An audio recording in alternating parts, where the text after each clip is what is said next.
Today I'm making a one-pot, 3-ingredient version of a recipe classic. Everybody loves this, it's creamy, it's cheesy, and I guarantee you make a pot of this and everyone will come a-running.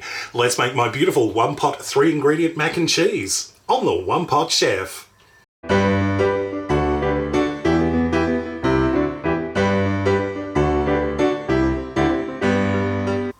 This is the easiest mac and cheese recipe you're likely to ever see, and it's also going to be one of the tastiest. I'm using an amazing cheese today that's so full of flavour, it's going to knock your socks off. So let's get started. First things first, I've got a large deep pan, which I am going to add in 5 cups of milk. It's about 1.25 litres roughly. And over a medium to high heat, we're just going to bring this to the boil. As the milk is being boiled, I strongly recommend you give it a good stir every 30 seconds or so, just to make sure the milk doesn't stick to the bottom and burn, because otherwise you'll end up with a terrible mess and a very bad smell in your kitchen. Our milk is boiling, so we're going to add in our pasta. I've got 500-gram packet of dry macaroni, and all we're going to do is just stir this for about 10 minutes, or until the macaroni is cooked. Now you're probably wondering, why am I boiling pasta in milk?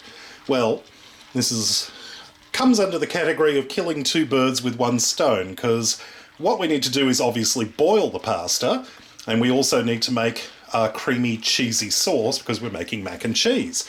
Now normally when you boil pasta you do it in water and it releases a bit of starch which we discard when we drain the pasta.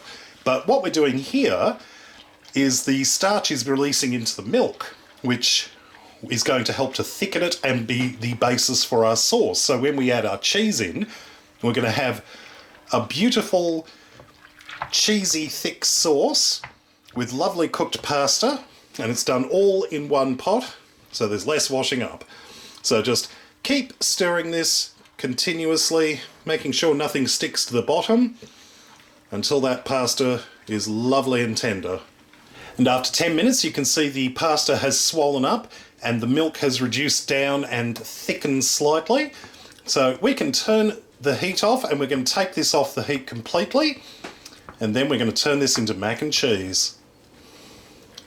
Before we finish up our mac and cheese, I just thought I'd take this opportunity to remind you to check out my social media, Facebook, Twitter and Instagram, links in the video description underneath this video on YouTube. And speaking of YouTube, don't forget to subscribe to my channel and click that little notification bell next to the subscribe button, that way you won't miss out on any of my videos. Now all we need to do is stir through our grated cheese. We've got 200 grams of cheese, about 2 cups roughly. Now I'm not using any ordinary cheese, today I'm using some Red Leicester cheese, which is this wonderfully sharp, strong cheddar. You don't have to use this if you don't want to, but I think it makes this absolutely amazing. And how gorgeous is that orange colour? And we just need to gently stir the cheese through until it is melted and turned into a lovely cheesy sauce. Now, like I said, you don't have to use the Red Leicester, you could use any cheddar cheese you like, but this is already starting to look amazing and it hasn't even melted fully yet, so yum. And look how thick and cheesy that is, absolutely gorgeous. Now you can season this with a little bit of salt and pepper if you desire, otherwise this is ready to serve. Cheesy, cheesy, cheesy, oh my, that looks amazing. Alright, well I am going to have a little taste. Let's see how I did.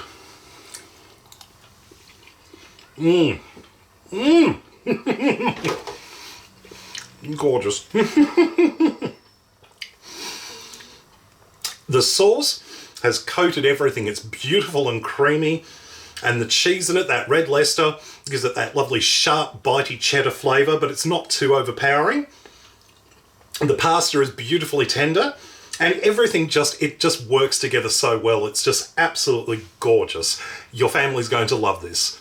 Well, I hope you enjoyed this recipe. Check out my other videos at OnePotChefShow.com. And until next time, see you later. Like I said, you can do any cheese you like in this, and you could also add a few extra bits. You could fry up some bacon bits and put that through as well. You could add some veggies. You could do all sorts of stuff. Just stir it through at the end once the sauce is done. And this is just absolutely gorgeous. I'm really having to hold back from eating this entire thing myself. Thank God I've got a family.